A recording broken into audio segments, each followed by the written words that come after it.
Rishabha Uvacha Nayam Deho Deha Bhajam Niriloke Kastan Kaman Adhate Vid Bhujam Ye. There's a stand for it. Book stand you have? Tapo Divyam Putraka Yena Sattvam Shuddhyed Yasmad Brahma. Too big. Saukyam Tu Anantam Reshava Uvacha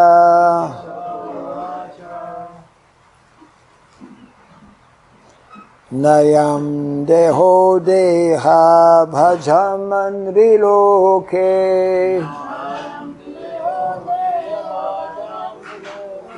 Kastana Kamana Arhate Vid Bhujam Ye. Tapo Divyam Putraka Yena Sattvam Shuddhyed Yasmad Brahma Sokyam Tvanantam. Rishabha Uvacha Nayam Deho Deha Bhajam Nriloke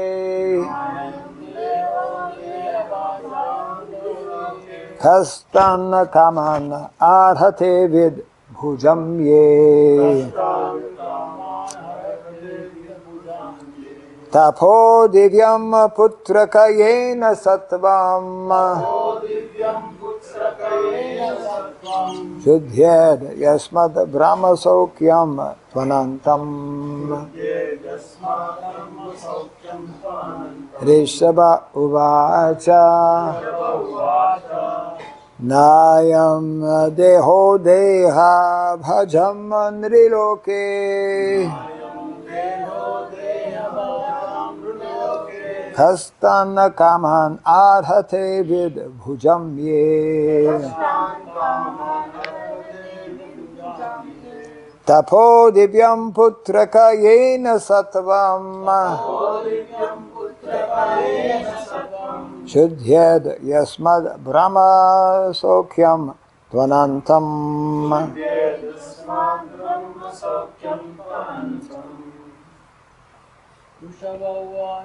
Rishabha Uvacha Nayam Deho Deha Bhajam Viloke Kastan Kaman Arhate Vid Bhujam Ye. Tapo Divyam Putraka Yena Sattvam Shuddhyed Yasmad Brahma Sokyam Tvanantam. Rishabha Uvacha Nayam Deho Deha Bhajam Nriloke Kastan Kaman Arhate Vid Bhujam Ye. Tapo Divyam Putraka Yena Sattvam Shuddhyed Yasmad Brahma Sokyam Tvanantam. Rishabha Uvacha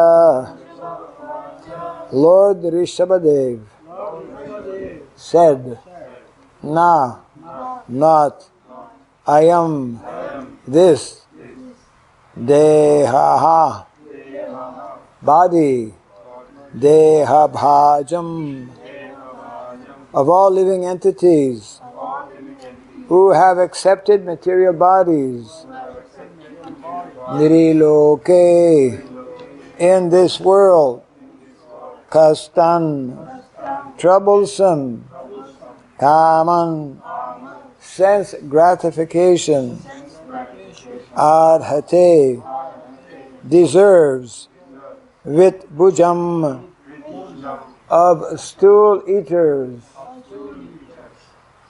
ye, which, tapaha, austerities and penances, divyam, divine, putrakaha, my dear sons, yena, by which, sattvam, the heart, should yet becomes purified, yasmat, from which, brahmasokyam, spiritual happiness, two, certainly, anantam, unending.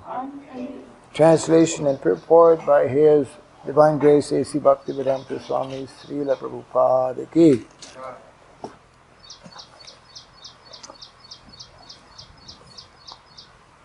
Lord Rishabhadev told his sons, my dear boys, of all the living entities who have accepted material bodies in this world, one who has been awarded this human form should not work hard day and night simply for sense gratification, which is available even for dogs and hogs that eat stool. One should engage in penance and austerity to attain the divine position of devotional service. By such activity, one's heart is purified, and when one attains this position, he attains eternal, blissful life, which is transcendental to material happiness and which continues forever. Kindly repeat after me. Lord Rishabhadev told his sons, my dear boys, of all the living entities who have accepted material bodies in this world, one who has been awarded this human form should not work hard day and night simply for sense gratification, which is available even for dogs and hogs that eat stool. One should engage in penances and austerity to attain the divine position of devotional service. By such activity, one's heart is purified, and when one attains this position, he attains eternal blissful life, which is transcendental to material happiness and which continues forever. Report. In this verse, Lord Rishabhadev tells his sons about the importance of human life. The word deha bhak refers to anyone who accepts a material body. But the living entity who is awarded the human form must act differently from animals. Animals like dogs and hogs enjoy sense gratification by eating stool.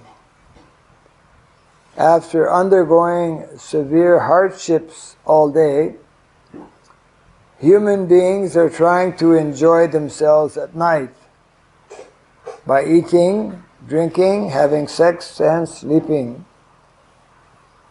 At the same time, they have to properly defend themselves. However, this is not human civilization.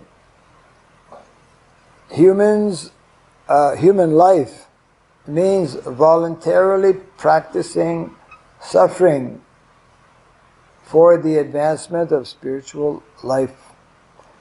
There is, of course, suffering in the lives of animals and plants, which are suffering due to their past misdeeds.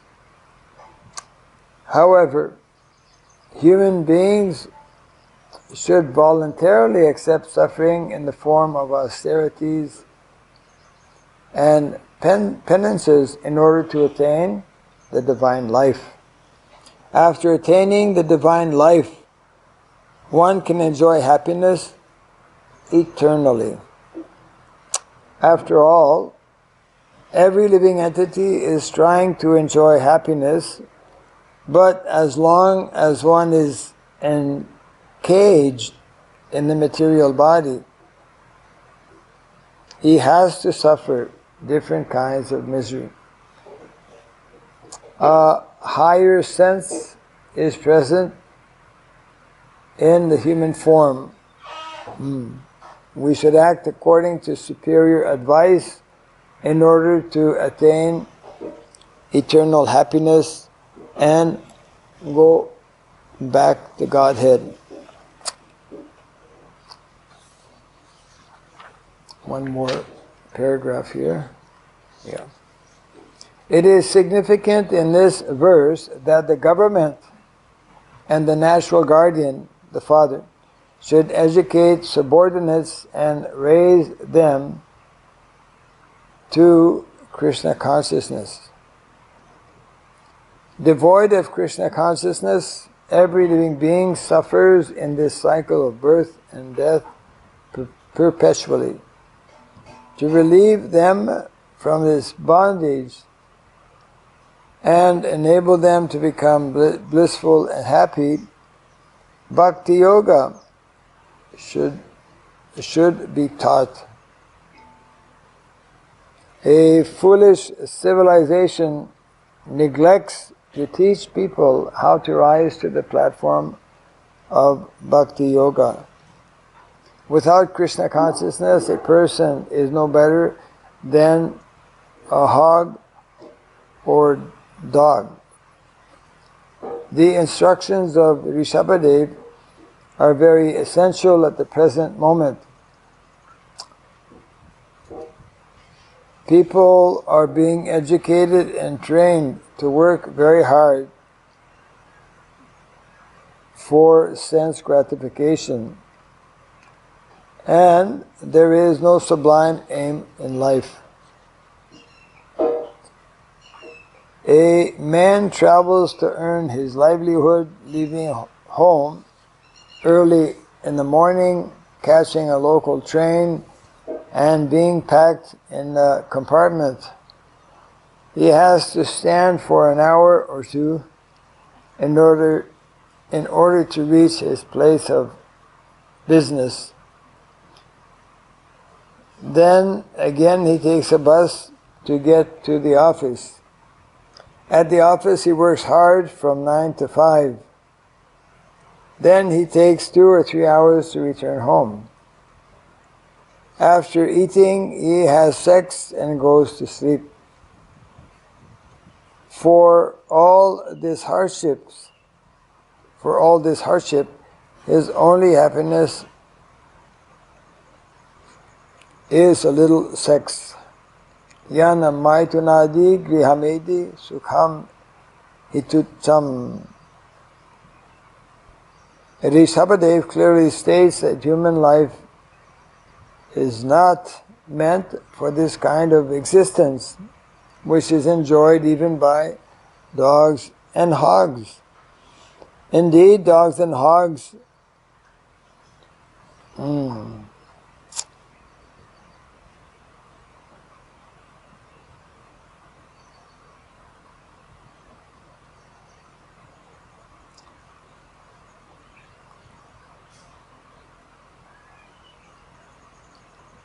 Indeed, dogs and hogs do not have to work so hard for sex. A human being should try to live in a different way and should not try to imitate dogs and hogs. The alternative is mentioned. Human life is meant for tapasya, austerity and penance. By tapasya, one can get out of the material clutches. When one is situated in Krishna consciousness, devotional service, his happiness is guaranteed eternally. By taking to bhakti yoga, devotional service, one's existence is purified. The living entity is seeking happiness life after life, but he can make a solution to all his problems simply by practicing bhakti yoga. Then he immediately becomes eligible to return home back to Godhead. As confirmed in the Bhagavad Gita 4:9, Janma karma samedibhyam evam joveti tatvataha tyaktva deham punar janma naiti mam eti sorjuna,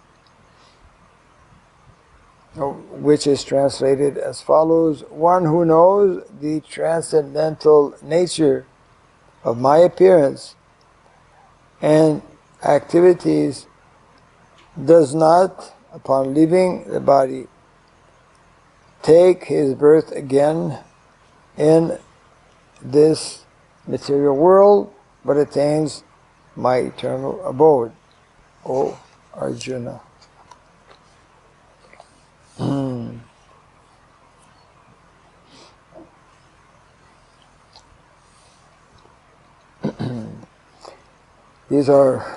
This is the beginning of the instructions of Lord Rishabhadev. We hear about the activities of such great personalities, great kings, Vedic kings, who had received proper training and proper education to actually lead the citizens properly. Lord Rishabhadev had 100 sons, and he instructed them on the science of bhakti, or the science of devotional service. So the point being made here is that we should not falsely imitate the activities of lower animals like hogs and dogs, as mentioned here. In all of the different species before the human form of life, the main focus, the main attention, the main attraction has been sense gratification, especially in the matter of sex life. If we observe in the animal kingdom, this is the main feature or attraction. We are also described, human beings, as animals, but animals that have higher faculty. In philosophy they call it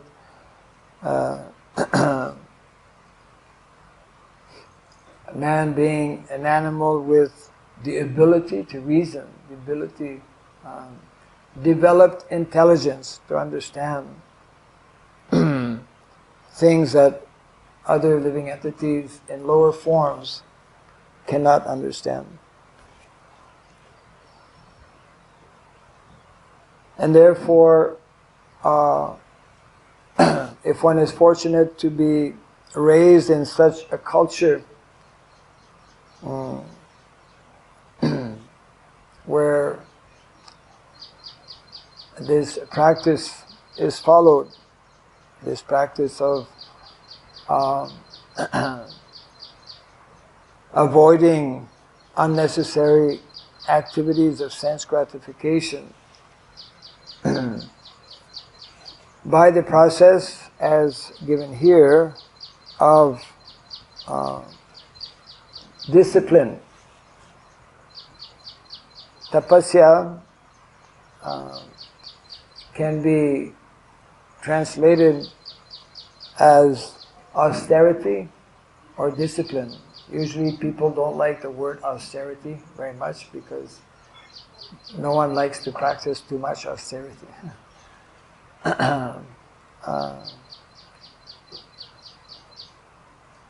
Vairagya. Vairagya means, to practice detachment. Vairagya.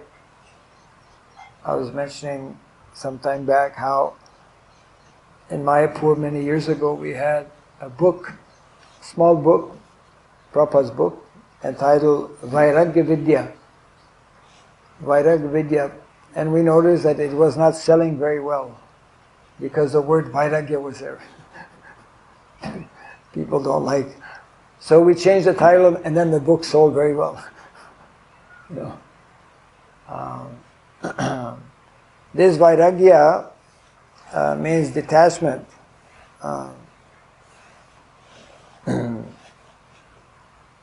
It is nicely explained in the Bhagavatam that this detachment will come naturally and automatically as one engages in activities of devotional service.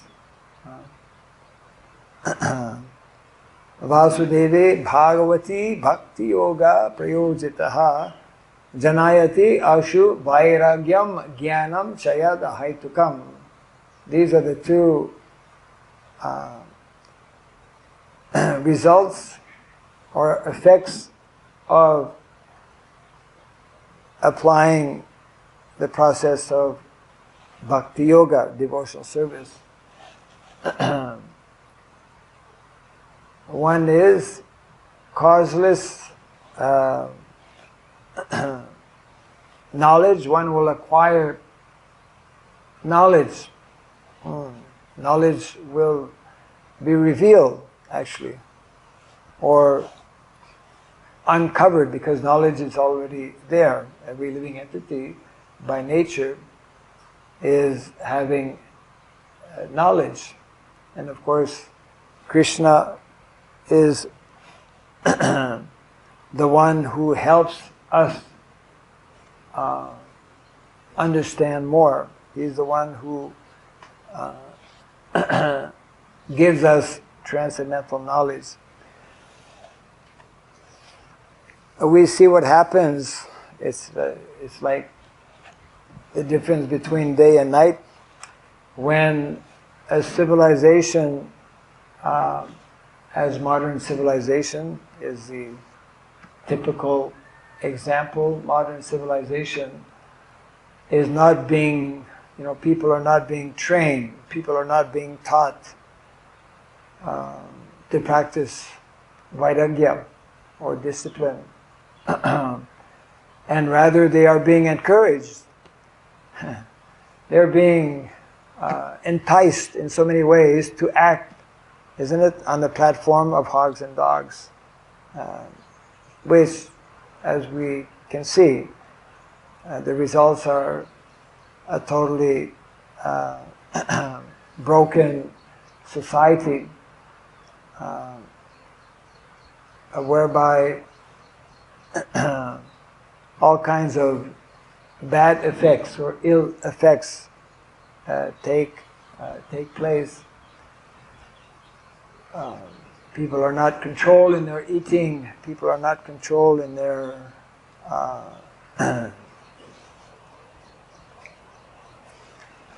in all of their different activities of sense gratification, and therefore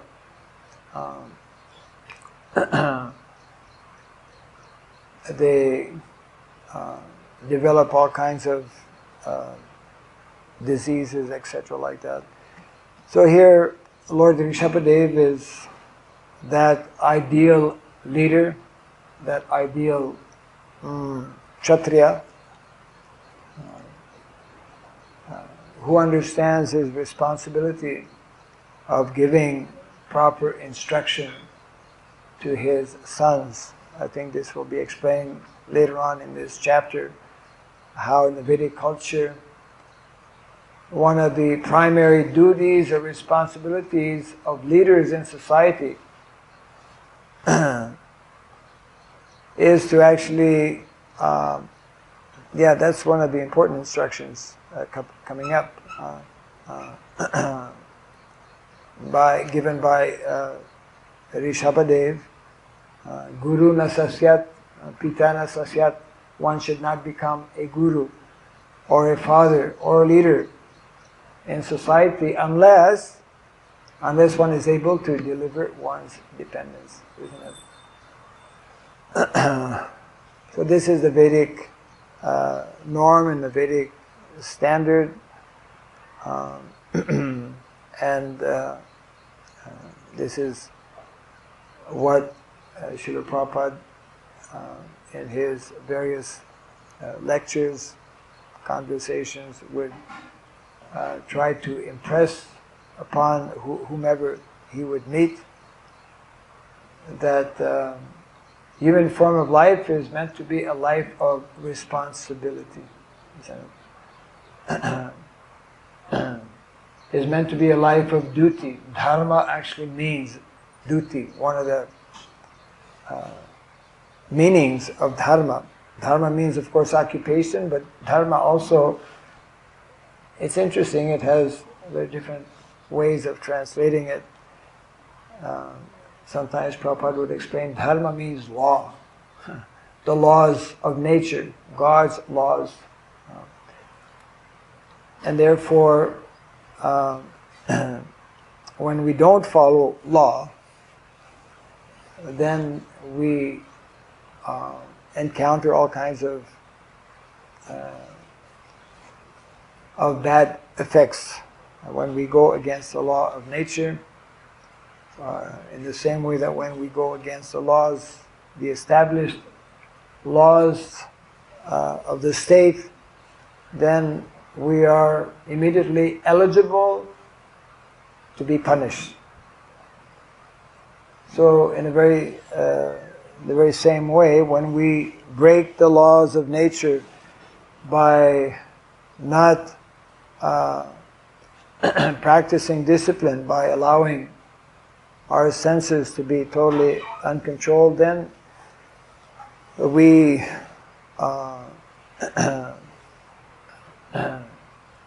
put ourselves in a position that so many negative reactions will take place, and so much of suffering will naturally follow. So therefore, Srila Prabhupada very much wanted that we means this society that he established, that we create a situation that is favorable to training up individuals who can become qualified leaders in society. Actually, the whole modern edition of so-called modern civilization is based on very bad leadership, isn't it? Which is, whenever there is such kind of bad leadership, it makes it very difficult for those who are devotees, actually. And therefore, that's why in the Bhagavad Gita, Krishna clearly explains how there's always this constant struggle between the Sura and the Asuras. The Suras are those developing divine consciousness, and the Asuras are those who are in the category of hogs and dogs, as mentioned here, who are simply on the bodily platform. And therefore, it is our prime responsibility to arrange things in such a way that we develop or train up individuals who will become very qualified leaders and who can therefore give such instructions to the general citizens. I don't see a clock here. I'll just read the verse again. Yeah. Lord Rishabhadev told his sons, "My dear boys, of all the living entities who have accepted material bodies in this world, one who has been awarded this human form should not work hard day and night simply for sense gratification, which is available even for dogs and hogs that eat stool. One should engage in penance and austerity to attain the divine position of devotional service. By such activity one's heart is purified, and when one attains this position, he attains eternal, blissful life, which is transcendental to material happiness and which continues forever." So, human form of life, not meant to work hard, like lower species, and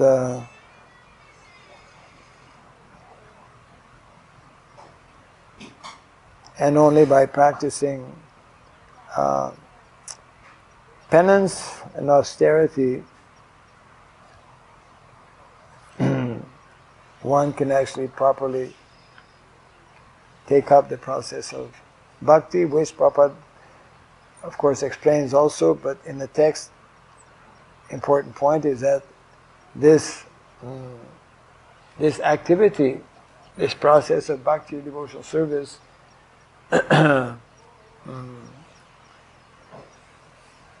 allows one to actually experience a different kind of happiness. People are engaged in sense gratification with the idea that they will find happiness, but this so-called happiness is a very very temporary. Prabhupada is or King Rishabhadev here is mentioning how if one is fortunate to understand this instruction, if one is actually taking seriously this human form of life, one can learn the secret of how to actually be satisfied and happy all the time. And therefore, this is the position of those who are practicing spiritual life. The more we nicely practice spiritual life, we become less disturbed or unaffected by all of the different tribulations or problems that ordinary people feel great disturbance with. The same disturbance may be there, but a devotee will deal with it in a much different way than other ordinary people.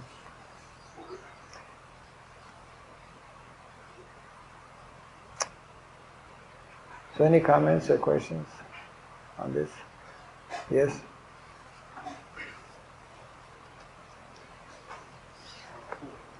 Normally devotees having good association.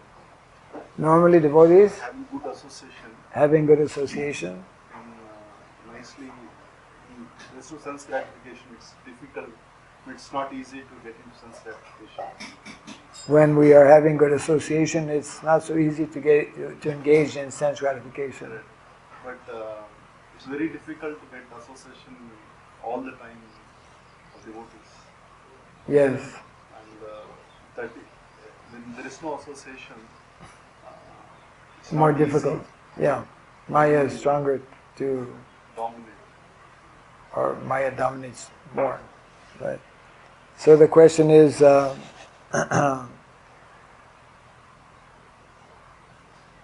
how to create a situation where we will not be affected by the allurements of Maya, I suppose. That is why there are different forms, different types of association of devotees, in terms of directly living with devotees or seeing devotees on a regular basis is of course ideal, but as you rightly say, due to circumstances, it's not always possible to have that kind of association. Therefore, we have to develop the same kind of strength by associating with the instructions that are given in Shastra, the instructions that are given by devotees, by the acharyas. We have to learn to, well, that is one aspect. We have to learn to remain strong even though that physical association may not always be there, isn't it? And looking at it from another angle, we need to increase our effort in creating situations where there can be increased association. And of course, part of that is one of the very important instructions given to us by Srila Prabhupada, creating communities where devotees can actually be living together and therefore having much closer association than is generally possible in our urban centers or in cities, because very, very few devotees actually live in temples where one can get, we could say, maximum association. Most devotees, of course, try to live close to the temple, which is in some places easier to do. Places like Pune, for example, where they have hundreds of families, devotees, or like walking distance practically from the temple. So in this way, we have to endeavor to create such situations where we will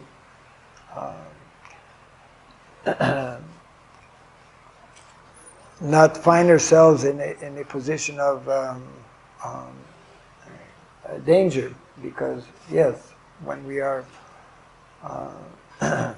not having this kind of association,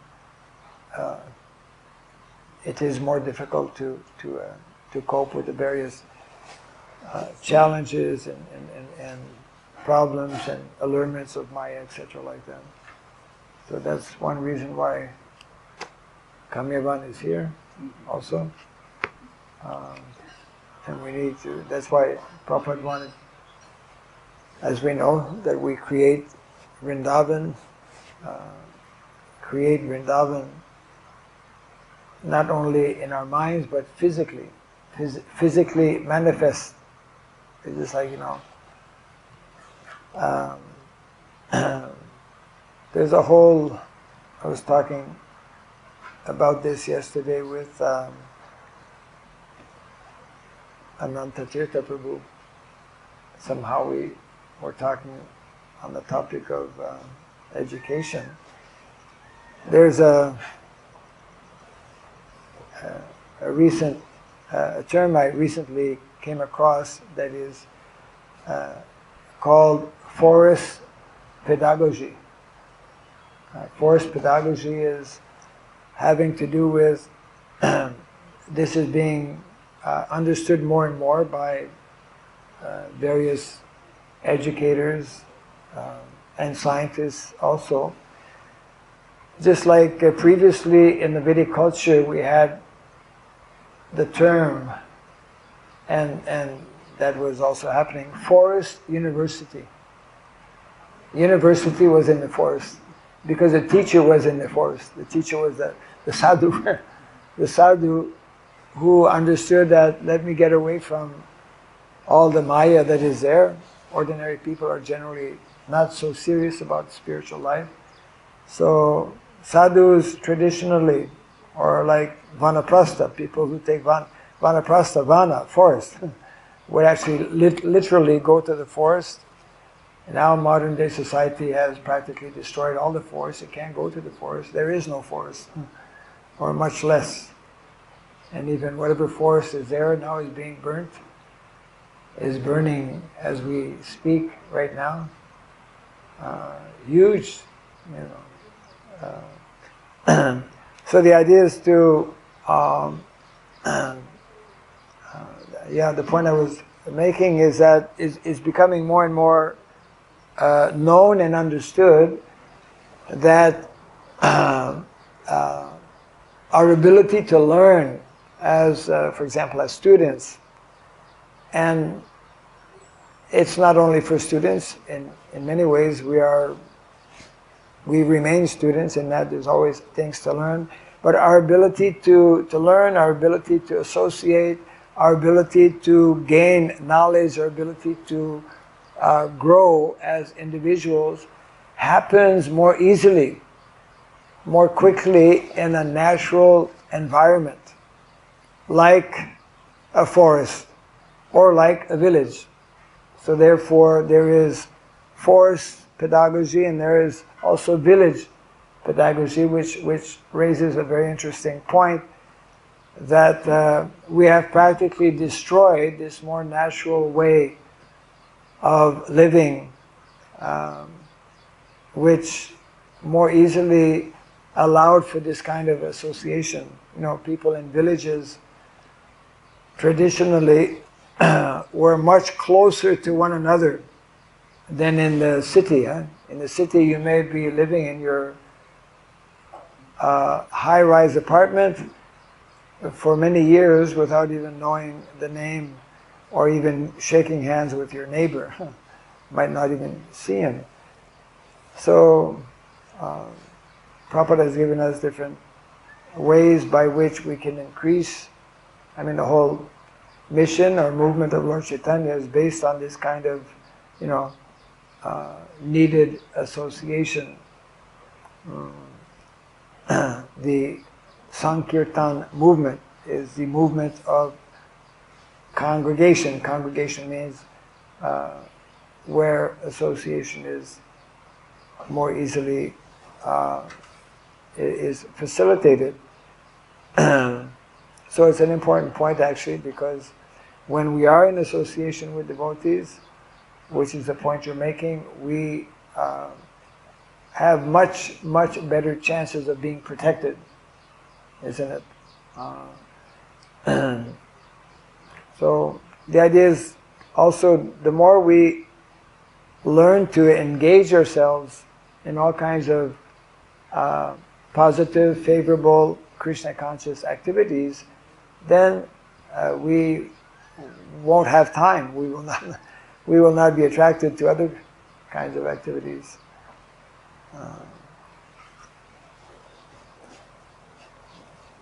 Right? Yeah. Any other? Nowadays, the society is Maya is approaching many directions. Maya is approaching in many directions, absolutely, yes. The education, but scientific invention and media, cinemas and all. Yes. So many visitors, but we are very lean to fight against of Maya. We are what? We are very less strength to fight against of Maya. We have full strength, Prabhu. We have Krishna. But,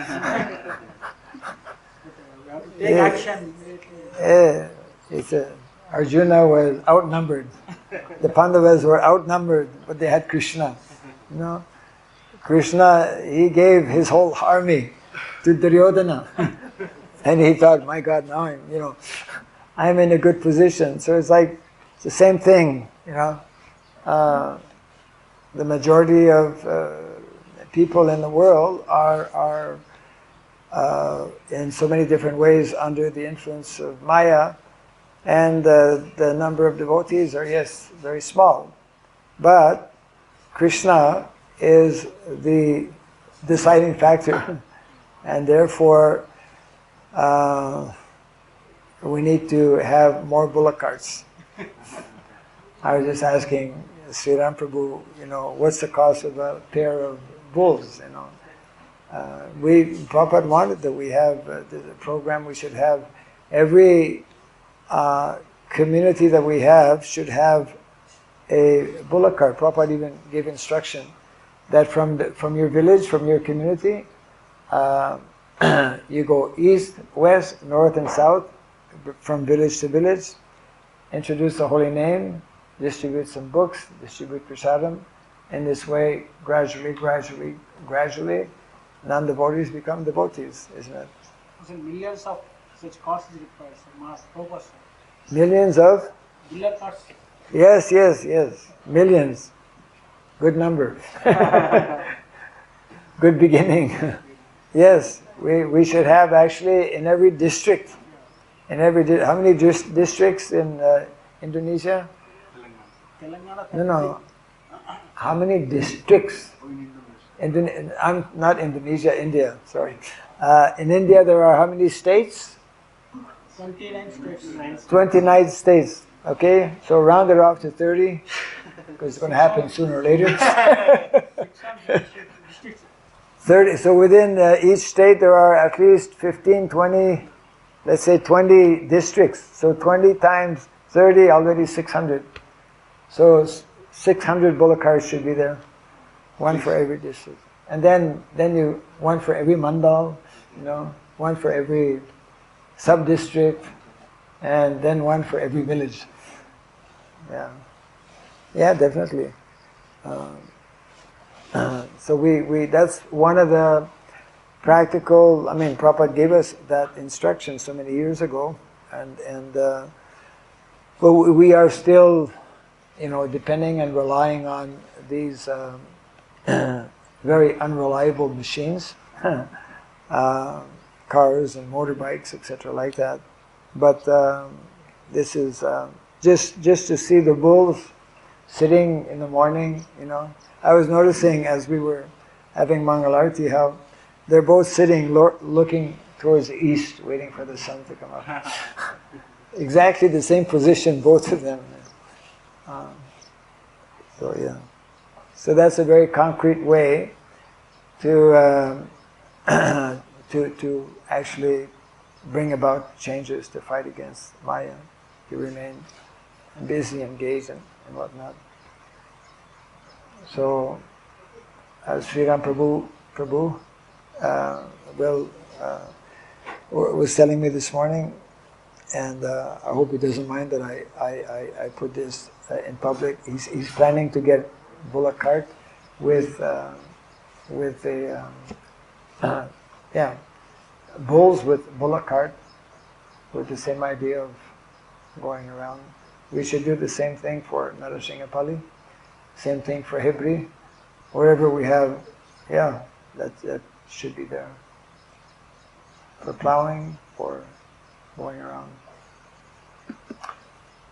Okay, I think we have to close now. Jai Srimad Bhagavatam ki, Jai Srila Prabhupada ki, Gaur Ki Mandir.